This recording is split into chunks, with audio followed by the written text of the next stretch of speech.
All right, let's talk virus. I was joking with my business coaching clients this morning about a fine that I have put on my husband, a $50 fine for every news media article he shares with me about the coronavirus, because we'd gotten to about 5 a day. He apologized last night and said, I've just put $50 in your bank account, but here's another article. Again this morning, I've just put another $50 in your bank account, but here's another article. I have been very deliberately judicious in what information I am consuming as a private practice owner, as a business owner, and as a business coach around the coronavirus. What I have been consuming, and I'll share a little bit of this with you, is information directly from government. So one of the sources of information that I have access to, because I have quite a large contract, or my practice has quite a large contract with our primary health network in Tasmania, is I have a direct line of communication from the primary health network with an email update that they provide to primary health providers such as doctors and so on, medical doctors and so on in the community. So I've been privy to some very sensible, very level information about coronavirus and keeping our fear in check in the face of facts. So one of the things that I just want to put a little caveat here, I'm not going to talk about the science of coronavirus. I'm not going to talk about infection rates, or I'm not a medical doctor. I have a PhD in clinical psychology. But what I am going to talk about is a couple of little key psychological elements that I want you thinking about, especially as it relates to your private practice, if you're a private practitioner. But also, if you're in business in any setting, some of what I'm about to talk about will give you things to think about, how you can apply some of this advice to your own business. So stick with me, even if you're not in private practice. I'm going to be talking private practice language, but I know that you're smart enough to then go and apply some of that information to your own business. Now, unlike most of my public live videos that you will be familiar with me doing more recently, I do intend this to be a bit more of a Q&A style video. So I will interrupt myself from time to time to answer some questions as they pop in. I'm not going to greet everybody as they come on live because that'll take too much time, but I will try to keep on top of questions and answer those as we go. So what I want to talk about first and foremost is where you're getting your information from, which is why I slapped a $50 fine on my husband for sharing too many news media articles with me. He's still in Hobart. We're very much a fly-in, fly-out family at the moment. My kids and I are here in Melbourne. So the poor bugger, he's stuck in Hobart worrying about us getting sick here. And of course, he's flying in again this weekend. And he wants us to be well. I want him to be well, but I'm not consuming news media articles unless I think they've been well researched and they're based on information from the government. So my first point really is to be very cautious about what information you're consuming, and certainly not headline surfing. So if you're headline surfing, you're going to set yourself up for a great deal of anxiety. Statements that are being bandied about, like it's going to get a lot worse before it gets better. Stuff like that, while true, doesn't tell you the whole story. So the information that is available is that the severity of coronavirus for most people won't be all that horrendous unless you have a whole bunch of pre-existing conditions. So like I said, I'm not going to talk about the medical side of it because that's outside my scope. I just want you to be cautious in how much fear you're subscribing to and how much anxiety you're subscribing to, and look to government sources for the facts. So our Prime Minister, and I haven't had a chance to watch the whole video yet, but our Prime Minister was before the media today talking about coronavirus and was saying very much go about your business. Go about your everyday business, live your life normally. I'll just take a sidestep to doff my hat to my friend in the United States who currently is unable to live his life normally having just returned from Europe and is currently in isolation. Thinking of you, my dear friend. I know you will be well. We mustn't buy into the fear that does two things to us. So this is a psychological element I want you to think about. So fear that makes us stockpile stuff. So for example, you might have seen there's a little bit of a message floating around social media at the moment to stop stockpiling face masks, because medical and health workers need those items. We don't want to sell out of those items so that medical professionals can't have them. You're far better off making sure you're spending time washing your hands properly. If you don't know how to wash your hands properly, and I'm underlining the word properly, Google it. Figure out how to wash your hands properly with soap and water. So if there is a run on hand sanitizers, you don't need to worry about that because you'll know how to wash your hands properly. Okay, so let's talk about business and coronavirus. So the issue really is, in Australia, we're actually a little bit lucky. Our government has been very proactive, has acted ahead of World Health Organization advice, has taken steps early. So we're already in Australia in quite a fortunate position compared to some other countries. We also, in Australia, we have some fabulous scientists in Queensland working actively on a vaccination for coronavirus, and that seems to be, from what I've read, seems to be progressing very well. #science, well done. What I would like you to think about for your business are some of the very practical things that you can do for your business today. Well, it's past business hours, so maybe tomorrow. Some of these things will have to wait till tomorrow. The first thing we want to think about is we want to put our little future brains on, and we want to think about what happens if there is advice to the community, so to lock down, for want of a better word, or to self-isolate. So there is talk about a potential. Let's put that in context. Potential. Not certain, not definite, hasn't happened yet. Let's not panic. Potential future where we might see infection rates warranting communities to work from home. Now, for many of us, especially those of us in private practice, if we're not working, if we're not client facing, so if we're not sitting in front of a client, getting a fee for a session delivered, we don't get paid. We get no money, right? So what we need to think about is, what can we do to keep ourselves, our businesses, our clients as healthy as possible? The first thing I want you doing is checking your business insurances. Really practical thing. I don't know if anyone else has given you that advice yet. It's the first thing I'm going to be doing tomorrow, is ringing. In fact, I might even do it tonight. Email my business insurance advisor and just asking him the policies I've got now, if I can't work. So of course, in my business now, I'm predominantly online. So technically, there's nothing stopping me from working, unless all my business coaching clients are not able to work and can't afford to pay me for my services. So there's that flow on potentiality. So I'll be asking him what advice he has for me around the insurances that I currently have. So thinking about things like income protection insurance, business expenses insurance, director's insurance, and whatever else. So thinking about talking to your insurance broker, very practical step. Do that. In case there is some kind of shutdown of services and you are required to work from home. Now, as a private practitioner, working from home is not something most of us are equipped to do. Most of us will practice from rooms elsewhere. Most of us don't welcome our clients into our house. And certainly, if the advice is to work from home, well, nobody's going to be welcoming clients, or anyone else for that matter, into their home at that particular time. So I would like you to also think about how, and do this now, because if you start putting this into practice now and there is no lockdown, awesome, because you've got a bonus for your business. You will have thought about an additional strategy for your business services. So I want you thinking now about an online and or telephone delivered element to your service.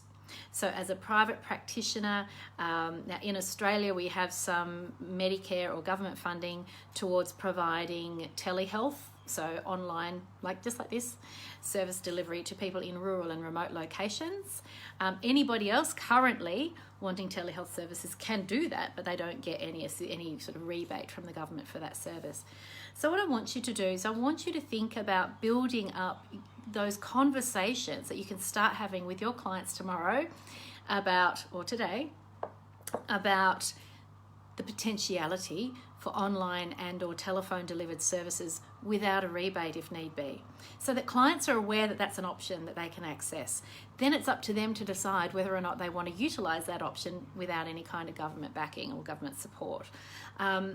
Linked to that, I would also ask you to talk to your clients about checking their private health insurance policies so that they are informed about whether or not they could access some private health insurance to be seeing you from home. So we need to think about not just a pandemic, not just a lockdown, but what about the odd client here or there who might need to self-isolate, like my poor friend in the States, because they might still need mental health support.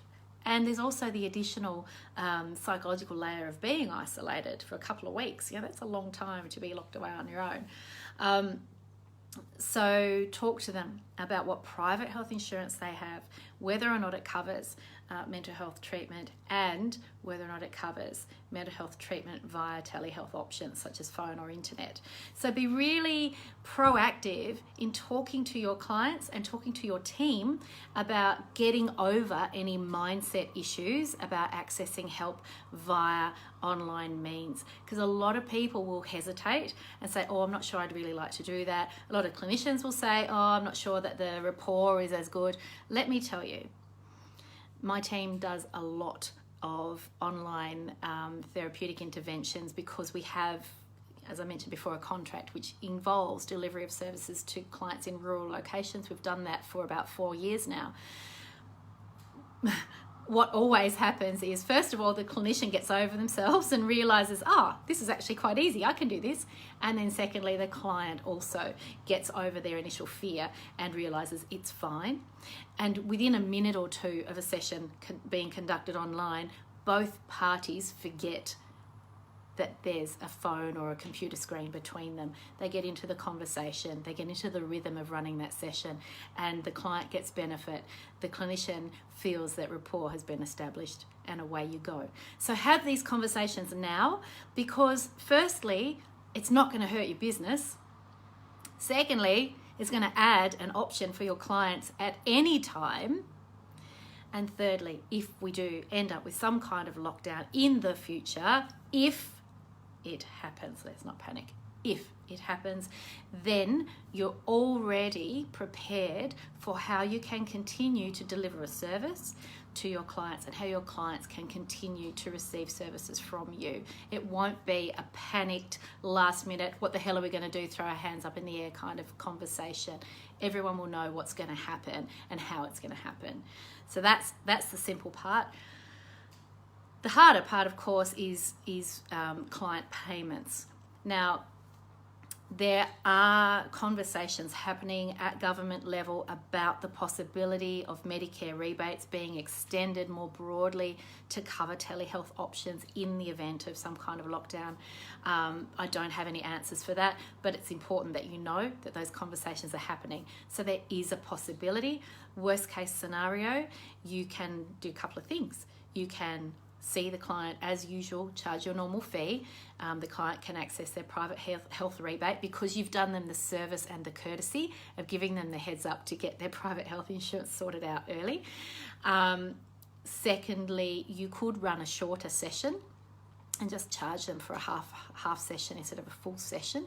So you're doing a touch base, you're doing almost like a mental health first aid kind of a session with them, and they're at least getting some support during that period of time. And thirdly, of course, there is the option for pro bono sessions. But let's not set ourselves up as business professionals who need to also pay our own bills to just offer pro bono carte blanche, because you will need to look after yourself too. Which brings me to looking after yourself too. So I'm very outspoken. I think you guys know me, right? There are certain things I'm not so outspoken on. Vaccination is one of them. I normally would not publicly go and enter into the debate about vaccination versus big pharma and all of that stuff. But I will hang pin my flag to the mast of vaccinations. I am pro-vaccination. I'm pro-science.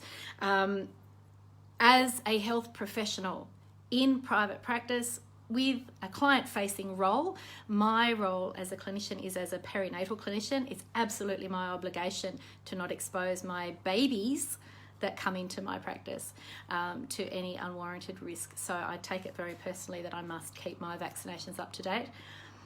The advice I would recommend you consider, and you're welcome to your own opinion about vaccinations. I'm not opening this up for debate. This is just my opinion.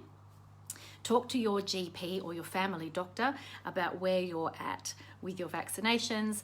And there's been a little bit of stuff going around on the internet about the flu vaccination and people getting a bit cross because the flu vaccination won't protect you against coronavirus. Of course it won't. It protects you against getting the flu. You don't want the flu and then get coronavirus on top. So have a chat with your doctor about keeping your own health tip-top, so that you can stay well, so that if you are exposed to the coronavirus in a public-facing job, as we are, you will be at the lower end. This is the expectation, that you would be at the lower end of severity in terms of illness and inconvenienced and possibly and isolated and all those things. So take the responsibility for your own health. Let's just put it there. Take responsibility for your own health, and when you're in a public-facing role, just take it quite. You are in the position of potentially inadvertently passing something on to your clients. So I take that responsibility very seriously in the current climate, in particular. The next thing I think is, when you're thinking about your clients, thinking about opportunities for hand washing, opportunities for hand sanitizers, opportunities for, that's what I'm looking for, being seated at an appropriate distance. I think at the moment that's more of a psychological thing. So it's about people feeling safe and feeling welcome in your private practice. When they walk in the door, they can see that there's some hand sanitizer there. They feel a little bit safer knowing that's there. When they walk in the door of the bathroom and there's a good big hefty thing of soap that they can wash their hands with. When they're in their waiting room or in your waiting room, not feeling that they're sitting on top of people who are coughing and spluttering. So being very practical. So the key things, your business survival. So talk to your insurer about your business survival. Be proactive about setting yourself up ready for online and telephones delivered services if it comes to that, but do it anyway. It doesn't hurt you to have that as an option for your clients. Thinking about how you would bill for those services and how you would receive payments for those services as well. So think about setting something up for yourself. So it might be something like, and you don't need to action this right now, but if you were thinking about having an online service where people are isolated in their homes and you're isolated in yours, then it might be that you've got a scheduling app where people can pay for their session as they book themselves in and so on. So you can set up things like Acuity or Calendly to be linked to things like Stripe or PayPal. So it's a really simple process once you've got that set up, that people can book in, pay for their session, you do the work, and off they go. And that all happens from everybody's lounge room, bedroom, wherever they might be at the time. I'm just ticking off in my head if I've covered all of the bits, because I talked about this today in my group Quiet Confidence, and after I came away from the conversation I thought I really should talk about this a bit more publicly. I know there have been a lot of questions going around the traps about how to prepare our private practices and how to be prepared for the event of some kind of lockdown or shutdown, because people are obviously frightened about the potential impact on their income, and rightly so. So think of insurance. Get your clients to think about their own health insurances. Keep yourself healthy, keep yourself up to date medically. If you've got any concerns about your own health, talk to your doctor, obviously. Doesn't look like I've got questions. That's very good. I must be talking 10 to the dozen and you're all listening with rapt attention. And I think at the end of the day, the final thing is to keep communicating. So look to the government sources for your information. Try not to buy in too much to the media sources. Some media sources are better than others, obviously. But even then, if we're headline surfing, we're setting ourselves up, and we're setting ourselves up for misinformation as well, which isn't helpful. I shared the screenshots from an email I received from the Australian Psychological Society today. It was very measured, very sensible. I know not everybody is a member of the APS, so I thought it was helpful to share that information. There is a website there. I will go back, because I did that in a mad hurry this afternoon. I'll go back and see what that website was, and I'll share that as a separate link for the Australian Government Health Department so that you can access that. I might even put it in the comments here so you can access that. So the key for your private practice is to just start thinking now. Even the practical things, like each time you do your grocery shopping, perhaps get some extra toilet paper, or perhaps get some extra soap, or perhaps get some extra hand sanitizer. If you do that, one extra one each time you shop, then you'll have enough on hand if it comes to it. But I really encourage people not to be panic driven, and not to be driven by fear and stockpiling, because it's just not really going to help anybody. I did note, though, that the Prime Minister mentioned in the bit of his speech that I saw today that he had spoken with our major supermarkets, Coles and Woolworths, about their supply plans, and was greatly reassured, whatever that means. So make sure you've got toilet paper. I will be taking notes from my dear friend in America who is in isolation right now about what he notices about being in isolation, and if I can share his insights, I will gladly do so, perhaps even for the sake of entertainment, his, not ours. I'll ask him if he wants to have a chat with us online at some point, perhaps for the podcast or something else. If there are any questions, I'm happy to just have a sip of my iced latte, which I grabbed very quickly on my way back home after collecting my son from school.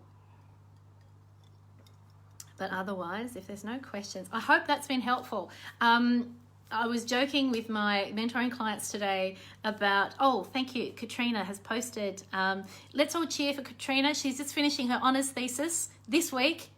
Well done, Katrina. And thank you for sharing that website. So that's a website specific to coronavirus from the Australian Health Department. Thanks, Katrina.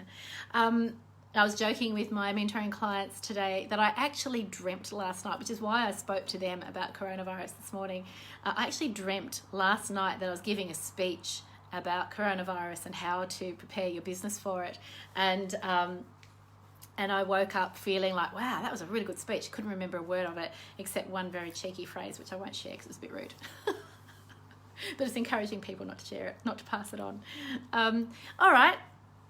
Thank you to those of you who've joined me live. There's about 13 of you as I'm wrapping up. And what I want you all to think about is any ideas that this conversation has generated for you. I'd love it if you would share those ideas, perhaps in the comment section here, or on your own pages, because you're all independent people. But if you've got ideas for private practitioners that you think would be helpful, these conversations, when we have these conversations, they happen to act like a little bit of a catalyst, and then ideas start to flow and people share ideas and inspire each other to do more things that are useful and helpful. If you're not a private practitioner, if you're a business owner in some other setting, I hope the conversation has actually given you some means of thinking about what you might do in your business. Obviously, I think, retail and hospitality, I think I'm thinking already of those of you in retail and hospitality and how this is going to impact you. And I'm my thoughts are very much with you. But perhaps there is something in this conversation today that might help you, even if it's just talking about the insurance side of things, that might help you prepare your business for a potential outbreak, a potential lockdown. And then the nice thing is, hopefully, it won't come to pass. We'll all just get a cold and get better and move on. Fingers are crossed. Those of you who might be watching who are in isolation or unwell, please also know that my thoughts are with you, and I wish you a very speedy recovery.